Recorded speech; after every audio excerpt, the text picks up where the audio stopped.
Good morning, mga kaibigan. Tayo maghimay ngayon ng malunggay. Ang malunggay, kapag bago pang dahon, ganito katataba, oh. Yan.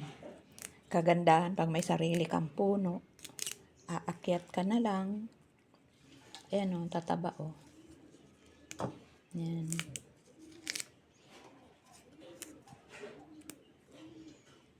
Kasi nagputol kami dati ng sanga ng malunggay. Kaya nagdahon.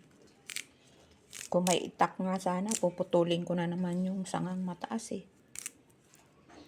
Napurol kasi ng itak, tapos ang laki na nung sanga. Kung may matalas na itak, kayang-kaya ko yan. Iniuutos pa nga ni Emily doon sa pamangkin niya eh. Kaso may trabaho naman yun. Hindi man naiintinding tagain yung sanga.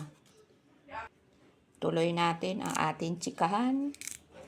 May nakichika kasi sa akin, kaya pinutol ko muna ang video. Ito, talbos na talbos, oh.